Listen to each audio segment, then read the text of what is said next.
بسم اللہ الرحمن الرحیم۔ سامعین و ناظرین، آج ہم آپ کو اس ویڈیو کے اندر نماز فجر اور نماز عشاء کی فضیلت سے آگاہ کرتے ہیں۔ نبی اکرم صلی اللہ علیہ وسلم نے ارشاد فرمایا، من صلی العشاء فی جماعت فکأنما قام نصف اللیل، جس نے عشاء کی نماز جماعت کے ساتھ ادا کر لی تو حضور نے فرمایا گویا کہ اس نے آدھی رات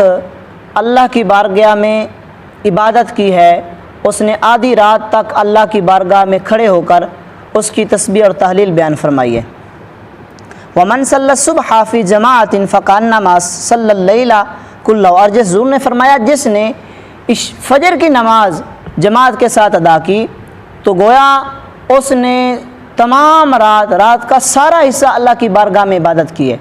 یعنی جو نماز عشاء اور نماز فجر با جماعت ادا کرتا ہے، نماز عشاء پڑھ کے سو جاتا ہے اور پھر نماز فجر جماعت کے ساتھ ادا کرتا ہے، تو رسول اللہ صلی اللہ علیہ وسلم کے اس فرمان سے یہ بات واضح ہوتی ہے کہ نبی پاک صلی اللہ علیہ وسلم فرماتے ہیں اللہ تعالیٰ کی بارگاہ میں پوری رات کی عبادت کا ثواب اس کے نامہ اعمال میں لکھ دیا جاتا ہے۔